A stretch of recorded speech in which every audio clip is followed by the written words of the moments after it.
do not succeed right here in Atlanta or in the state of Georgia. So I want to thank the FBI, the ATF, and the GBI for being present today, but also being very active on behalf of the citizens of Atlanta. We've asked you to come together again today because there is an effort underway by a very small group of individuals, anarchists, that want to impact the safety of Atlanta, Georgia. And why is this important? And I was reminded overnight it was 14 degrees in our city. But while we were in the comfort of our beds, members of the fire department and the police department were hard at work. While it was 14 degrees in the city overnight, we resolved to barricade a gunman in the city. And while it was 14 degrees overnight, we stopped individuals that were breaking into cars. And while it was 14 degrees, I saw many of our officers transporting unsheltered individuals that were at risk of death because of the frigid temperatures to warming centers in the city. Overnight, we had car accidents where the fire department responded and removed people from those vehicles.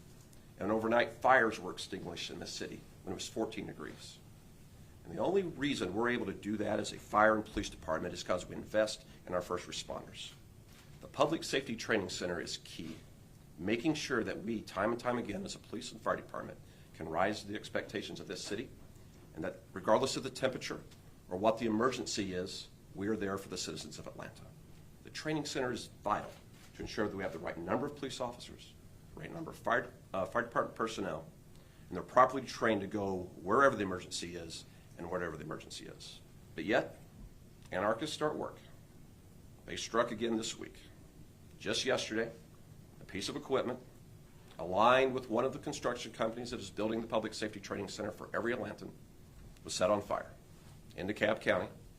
And for those of you that may be following the communication arm of this anarchist group, you saw this morning they took credit for that attack, and they took great pride in that attack. That they would, on this morning, as our first responders continue to protect this city, are trying to undermine our ability to protect every citizen of Atlanta and all 245 of our neighborhoods. But it's just not the cost of construction equipment that is occurring. This department continues to fight crime. We were blessed last year to see a reduction in our homicides and our shootings. We continue to do that, despite the fact of having to protect the Public Safety Training Center. That's coming at a cost to the citizens of Atlanta because we're spending overtime to make sure that we fight crime, reduce homicides in the city, and make sure that we invest in the most important thing that we have to keep this department staffed to its proper levels and to be able to respond to all emergencies that may be occurring. We announced a $200,000 reward for information leading to the conviction and arrest of individuals committing arsons right here in the state of Georgia. I do want to acknowledge success that has occurred because of the partnership that you see aligned behind me. Next door in a neighboring state of South Carolina, we had a construction company that had a loose connection to the project here in Atlanta that was targeted by an individual that used one of the tools of violence, fear, and intimidation that has been used mainly by this group, which is arson, set equipment on fire going after concrete trucks. Because of the local law enforcement officials, because of an observant citizen and the federal partnerships that is in place, we arrested Seth Brock Springer, and I use the we because of law enforcement, and charged him with those crimes. And as he was leaving there, he had spray painted all across the equipment, "Stop Cop City," used profanity. "If you build it, we will burn it," and "Save the Iwilani." I want to put on notice every member of this group. This will soon be you, because we are offering a $200,000 reward. And in addition to that, starting this week, that reward information will appear on over 450 billboards across the country in major American cities that we believe these individuals are coming from when they travel to Atlanta, Georgia to set fires. These billboards will be present in Detroit, Seattle, Nashville, New York, and many other cities where we believe that right now someone is sitting that knows who is setting the fires, who is impacting the safety of Atlanta, Georgia. And we encourage everyone that cares, everyone that believes in an orderly society, everyone that knows what the responsibility of fire and police are to keep citizens safe, to take note of this. Someone else has information, just like the individual that had the information on Mr. Springer, to allow us to bring others to justice and to stop this reign of terror and the tools of violence, fear, and intimidation that are at play. Law enforcement is not going to arrest until we have everyone in jail. And the citizens of Atlanta, and I hear from many of them that are concerned that a group of outsiders that are bent on using a tool that can bring about death of an unintended victim. Remember when they set our police precinct on fire, there was a police officer inside. I want to reassure those citizens that we're at work to continue to make sure that these individuals will be arrested. $200,000 for information leading to the arrest and conviction of individuals connected to any Georgian fire. And we want to thank the FBI, the ATF, the Georgia Insurance Commissioner, as well as the Atlanta Police Foundation for bringing that award amount around. Just going to highlight a few of those arrests or a few of the incidents rather, that are connected to this award amount. You have the construction equipment that was destroyed in November of this year in Gwinnett County. You also have a number of arson events right here on McDonough Boulevard. And there is no mystery. I didn't need my best investigators to tell me who did this, because every time a fire is set, ladies and gentlemen, this group takes credit for it, and they take credit for it with great pride, and they tell us how they did it. And so soon, the individuals that have been in the dark of night impacting every one of our neighborhoods will be held responsible as we bring these individuals to justice. This is not just a police department matter. As I was looking at the calls that played out overnight, it wasn't just police officers moving about this city. There was many times our fire department was at work on medical emergencies and extinguishing fires. And so I want to bring Chief McLemore to the podium to speak on the impact from his perspective that a small group of arsonists have undermining the public safety training center. Thank you, Chief Shearbaum. Again, James McLemore with the Atlanta Fire Rescue Department. Chief Shearbaum alluded to, yes, last night we responded to fires, extinguishing fires, EMS calls throughout the city. But let's think about this. You have the Super Bowl, you have the Final Four, you have World Cup coming, and various conferences that hit the city on every weekend with 100,000 plus people. This training center is very important. We must create the best firefighters to serve the citizens of Atlanta. This training center, a joint collaboration of police and fire and correction and others, provides the training, a driving course that helps us, a burn tower, which allows us to do technical rescue training from, also a mock station where members can be trained and learn the ways of the fire service, and also a mock village where recruits can learn how to fight fires. All this in a new training center will help provide the best firefighter to service the citizens of Atlanta. And also, on a monthly and yearly basis, firefighters are required to have 40 hours of EMS continued training every 2 years, also 40 state hours and 240 ISO hours, and also company training. This training center allows us to have the company training where we can bring units together, work within a mock village, provide real-life training so that we can serve and have a better product when it comes to serving the citizens of Atlanta. So we get to arson. Arson, a criminal act of deliberately setting fire to property. Arson is a crime that involves someone intentionally burning or damaging property. What are the effects of arson? Financial, as we've heard earlier, the impact that the equipment being burned plays a role with the companies working, delays in the project due to this. Risk to human life.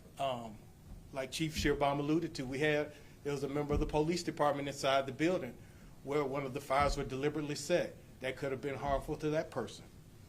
Plight of the neighborhoods. Items burned, it's left in the neighborhood. It does not look well. Personal belongings that may be burned that are priceless to families. All has an impact from arson. And last but not least, arson, our response.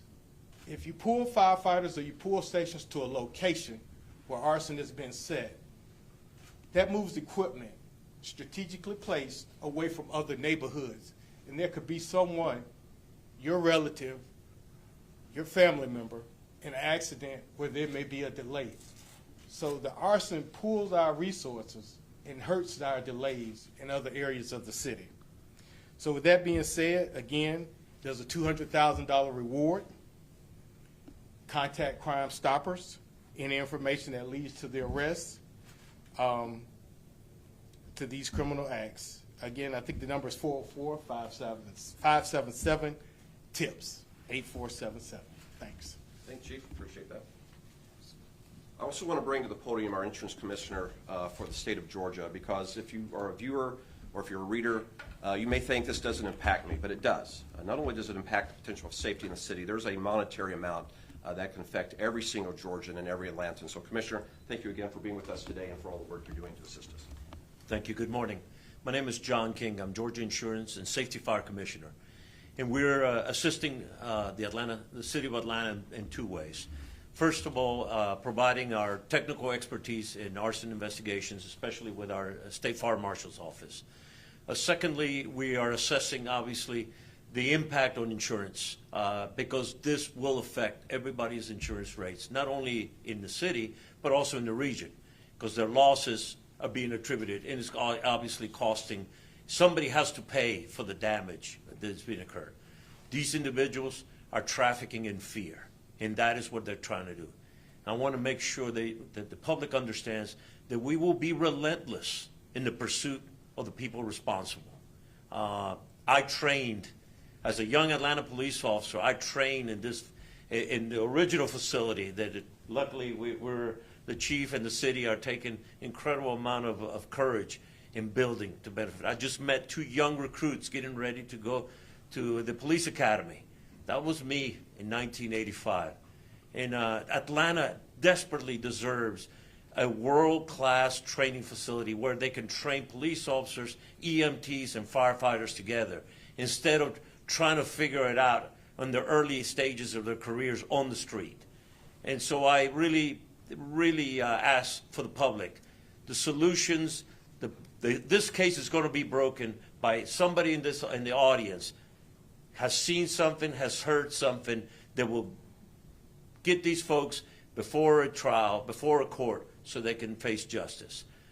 The amount of resources are being expended, we all will end up paying, but the resources, every Georgia citizen ends up impacted. This is not only a city of Atlanta. You've heard the locations being affected: Gwinnett County, McDonough, Clayton, now even South Carolina. These people do not care about our communities, and we're asking the community to make that phone call to Crime Stoppers. The solution for this case is going to be in this community. Thank you so much. Chief, thank you, Commissioner. Before I open up questions, I just want to again acknowledge and thank the first responders of our city that were out protecting last night in the Bitter Code. Thank you, Atlanta Police Department. Thank you, Atlanta Fire Rescue. Residents of Atlanta, visitors to our city, we are going to stop this. We are going to build you a first-class public safety training center, so when your 911 call is made, we will come trained and ready to do what you expect us to do. And for those that are trying to intimidate the construction companies, those that are trying to stop the training center, you will be found, you will be identified, and you will be held accountable. And thank you again to the FBI, the ATF, and the GBI for all of their work, as well as the Insurance Commissioner's Office, to make sure that we quickly bring these individuals to justice and stop this reign of terror. Open for any questions that you all may have. AJC. Just to be clear, is this $200,000 per arrest and conviction, or is this an overall lump sum $200,000? Or is it by case? So this is $200,000 for arrest and conviction that may occur. For each person that's arrested or convicted? It's for each case. It's up to $200,000. So some cases are more pronounced and important in investigation to others, so it's important always to say up to $200,000 for each arrest and conviction that is connected with the arsons. That's correct. Do you know where that money's coming from? It's a number of donors. We have the ATF has donated money. We have the FBI that has done so. The Arson Control Board of the state of Georgia has done so, and Crime Stoppers Atlanta has done so. Can you give specifics about yesterday's incident? What was targeted, where, and what happened? So this was in DeKalb County. There was a piece of construction equipment connected with one of the contractor companies, and obviously specifics we will defer to DeKalb County Fire or to the ATF. But it was set on fire. It was in close proximity to the construction site, and you can go to the side of the anarchist. They will tell you exactly how they did it, and they will tell you why they did it. Chief, can you talk a little bit about the incident in South Carolina? Was that particular piece of equipment being brought to Atlanta to work on the facility? How do you know it was connected? I know that there was, graffiti and what have you, but was that piece of equipment going to be used in the construction of the facility? You know it wasn't. There was a loose, inaccurate association of that company. Someone thought that it was connected to this construction site. And just based on that misinformation, an anarchist went there and set it on fire. And their motivation was they thought they were stopping a public safety training center. Livelihoods were impacted. I don't know who didn't get to come to work that day. I don't know what projects were not happening that day in that area. Was it a school? Was it a hospital? But there was a ripple effect to that community. Why they did it, we can see. There was graffiti all over the place, graffiti that we often see right here in the city.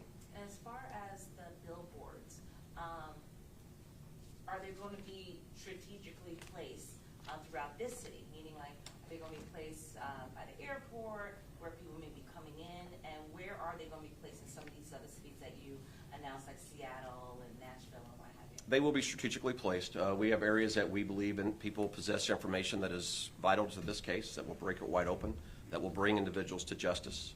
And so take note of that. You may be sitting in Seattle, but you may be eligible up to $200,000 for the information you give that brings to the arrest and the conviction. So we'll be placed in areas that we think individuals are that have information. One quick question. Do you have an update on some of the other cases you talked about during the last press conference? They're very active. You saw the arrest that occurred in South Carolina. The same measures that were taken to bring about that arrest are active right here in the state of Georgia. It's active with our partners that stand behind us. And we believe the same arrests that occurred there, those similar arrests will either occur right here in our state, or they will occur in cities where I've mentioned in this press conference. And back to the billboards, when are they going up? How long will they be up? And then the full list, is that available? You should see them up this week. We'll see if we can get the full list out to you all. I believe there's about 9 cities that you'll be seeing them up in. And they'll stay up as long as we need them to bring in the information that we believe we need to bring closure to these cases. So you say up to $200,000. Have you guys paid out any from that pool of money at different points so far with any tips that you guys have received? Not yet, but we have the checkbook ready to go, sir. So. And obviously, with you guys did this, what was it, a month ago? Whenever you guys did the last press conference, saying the $200,000 amount. These things are continuing to happen. I mean, it doesn't seem to be deterring anyone from committing these acts. I'm confident we've thwarted attacks. I can't give you all the information that I have here today. Very confident we've thwarted attacks. And if one happens, that's one too many. And we are not going to allow our construction companies to be intimidated or the citizens of Atlanta to worry about the quality of their first responders. So I'm not deterred about any of that because we're going to make progress here, sir, and we're going to make additional arrests. Do you know how many arrests have been made to date, training center related arrests since construction? We can get that for you. I do not have it in front of me. Many of you have covered those arrests. We made arrests on March 5th. We made arrests here on Peachtree Street. We have charged individuals with arson, and individuals have been charged with arson previously for setting police cars on fire on Peachtree Street, and individuals have been charged with arson around the March 5th attack. Who's paying for the billboards? It's going to be the Crime Stoppers Atlanta. If no other questions, thank you, everyone. Thank you all very much. If there are any other questions to the public affairs, thank you. Can I get you to put the panels of all the pictures and back up there? Thank you.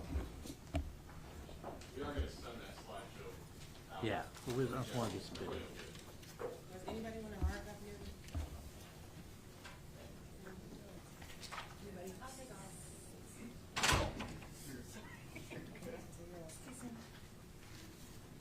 Thanks, Jason.